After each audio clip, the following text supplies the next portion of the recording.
देश को आजाद हुए 75 साल हो गए हैं। इन 75 सालों में काफी कुछ बदल गया है। जब देश आजाद हुआ था तब देश की आबादी 34 करोड़ थी और आज देश की आबादी 137 करोड़ है। उस वक्त आम आदमी की सालाना कमाई 274 रुपए थी और आज आम आदमी की सालाना कमाई 1,26,000 रुपए है।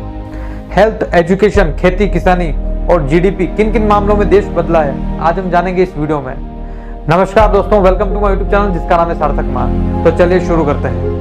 हम इसको 9 बिंदुओं में समझेंगे। सबसे पहले नंबर पर जो आता है वो है हेल्थ इंफ्रास्ट्रक्चर। दूसरे नंबर पर जो आता है वो है एजुकेशन डिपार्टमेंट, यानी स्कूल कितने बदल गए हैं। फिर तीसरे नंबर पर हम बात करेंगे रेलवे की। रेलवे में कितना कुछ बदलाव आया 1947 से लेकर अभी तक। नंबर 4 पर हम बात करेंगे देश की आबादी कितनी बढ़ी। 5वें नंबर पर हम बात करेंगे आम आदमी की कमाई कितनी बढ़ी। उसके बाद 6ठे नंबर पर हम बात करेंगे बेरोजगारी में कितना सुधार हुआ। नंबर 7 पर हम बात करेंगे जीडीपी में कृषि का योगदान। नंबर 8 पर हम बात करेंगे देश में पहले कितनी गाड़ियां थी और आज कितनी गाड़ियां हैं। और सबसे आखिरी और सबसे लास्ट 9वें नंबर पर जो आता है कि देश में महंगाई कितनी बढ़ी। जब से देश आजाद हुआ है तब से लेकर अभी तक कितनी महंगाई बढ़ी है। तो चलिए शुरू करते हैं। चलिए सबसे पहले बात करते हैं आजादी के बाद हेल्थ इंफ्रास्ट्रक्चर में कितनी बढ़ोतरी हुई। आजादी से लेकर अब तक हमारे देश में हेल्थ इंफ्रास्ट्रक्चर की काफी बढ़ोतरी हुई है। जब हमारा देश आजाद हुआ था तब हमारे देश में 30 मेडिकल कॉलेज ही थे, लेकिन आज 541 मेडिकल कॉलेज हैं। इतना ही नहीं, आजादी के वक्त हमारे देश में 2014 गवर्नमेंट हॉस्पिटल थे और आज हमारे देश में 23,000 गवर्नमेंट हॉस्पिटल हैं। और हमारे देश में डॉक्टरों की संख्या भी 12 लाख से ज्यादा बढ़ी है।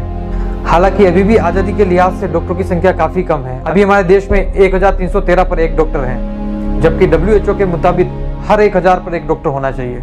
दूसरे नंबर पर हम बात करेंगे शिक्षा विभाग की। आजादी के बाद स्कूल कितने थे और आज कितने हैं। सरकारी आंकड़ों की माने तो 31 मार्च 1948 तक हमारे देश में 1,40,000 के आसपास प्राइमरी स्कूल और 12,693 मिडिल और हाई स्कूल थे, लेकिन आज हमारे देश में 15 लाख से ज्यादा स्कूल हैं। इसी तरह उस वक्त 414 कॉलेज थे और आज यह संख्या बढ़कर 42,000 से ऊपर चली गई है। उस वक्त बजट भी मात्र 74 करोड़ ही था और आज 2021-22 में केंद्र सरकार ने शिक्षा मंत्रालय को 93,000 करोड़ रुपीस का बजट दिया है। तीसरे नंबर पर हम बात करेंगे रेलवे डिपार्टमेंट के बारे में। अप्रैल 1853 में हमारे देश की पहली ट्रेन चली थी। पहली ट्रेन ने मुंबई से लेकर ठाणे तक 33.6 किमी का सफर तय किया था। उसके बाद रेलवे की पटरियां बिछी दी गई और रेलवे लाइफलाइन बन गई। रेलवे को लाइफलाइन इसलिए कहा जाता है क्योंकि आज भी करोड़ों लोग इसी से अपना सफर तय करते हैं। सन 1950-51 में ट्रेन में एक साल के अंदर 128 करोड़ लोग सफर करते थे, लेकिन आज इनकी संख्या 800 करोड़ से ज्यादा बढ़ गई है। सन 1950 में रेलवे को यात्रियों से 98 करोड़ रुपए की इनकम होती थी, लेकिन आज 2021-20 में लगभग 50,000 करोड़ से भी ज्यादा हो रही है। नंबर 4 पर हम बात करेंगे देश की आबादी के ऊपर। जब हम आजाद हुए थे तब देश की संख्या 34 करोड़ के आसपास थी। 1951 में हमारे देश की पहली जनगणना हुई थी। उस समय हमारे देश की आबादी 34 करोड़ के आसपास थी और आखिरी बार 2011 में देश की जनगणना हुई थी और तब हमारी आबादी बढ़कर 121 करोड़ हो गई थी। हालांकि आधार कार्ड बनाने वाले UIDAI संस्था ने हमारी देश की आबादी दिसंबर 2020 तक 137 करोड़ होने का अनुमान लगाया था। अब बात करते हैं आम आदमी की कमाई कितनी बढ़ी। सन 1950 और 51 में हमारे देश के आम आदमी की सालाना कमाई 274 रुपए थी। आज के समय में अगर देखा जाए तो ये इनकम बहुत कम है। इस इनकम में तो हमारे मोबाइल डाटा प्लान भी नहीं आता है, लेकिन उस वक्त आम आदमी की सालाना कमाई इतनी ही थी। लेकिन अब 1947 से लेकर अभी तक प्रति व्यक्ति सालाना इनकम काफी बढ़ गई है। 2020-21 में प्रति व्यक्ति औसत आय 1,26,000 थी। यह आंकड़ा और बढ़ जाता अगर कोरोना वायरस नहीं होता तो। नंबर 6 पर हम बात करेंगे बेरोजगारी के ऊपर। बेरोजगारी में कितना कुछ बदलाव आया आजादी से लेकर अभी तक। 1947 में कितनी बेरोजगारी थी इसका कोई आंकड़ा सरकार के पास नहीं है। बेरोजगारी को लेकर नेशनल सैंपल सर्वे ऑफिस ने सन 1972-73 में सर्वे किया था।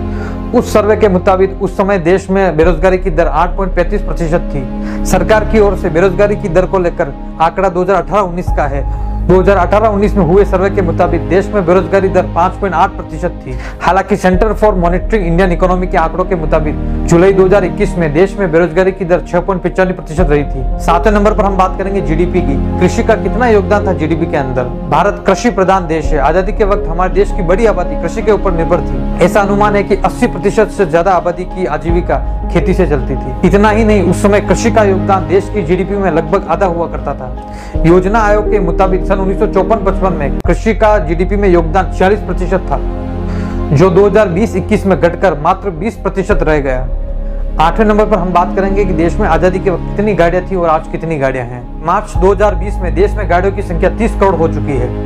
1951 में 3,99,000 किलोमीटर की सड़कें ही थी, लेकिन अब सड़कों का जाल 62 लाख किलोमीटर से भी ज्यादा हो गया है। अब हम बात करेंगे महंगाई के ऊपर। देश को आजाद हुए 75 साल हो गए। 75 साल से लेकर अभी तक कितनी महंगाई बढ़ी है उसके ऊपर आज हम बात करेंगे। अगर बात पेट्रोल की करें तो उस समय पेट्रोल मात्र 0.27 पैसे में 1 लीटर मिल जाता था और आज पेट्रोल 100 रुपए लीटर हो गया है। साल 1947 में एक अखबार 0.13 पैसे का आता था, लेकिन आज उस अखबार के लिए हमको 5 रुपए चुकाना पड़ते हैं। 1947 में सिनेमा टिकट 0.30 पैसे की थी और आज 250 रुपए की हो गई है। अगर सोने की बात करें तो उस समय 10 ग्राम सोना मात्र 100 रुपए में मिलता था और आज उसी सोने के लिए हमें 50,000 रुपए खर्च करना पड़ते हैं। दोस्तों, कैसा लगा आज का मेरा ये वीडियो? अगर आपको मेरा वीडियो पसंद आया तो प्लीज मेरे वीडियो को लाइक करें, शेयर करें एंड मेरे चैनल को सब्सक्राइब करें। आज के लिए इतना ही, मिलते हैं नेक्स्ट वीडियो में। धन्यवाद।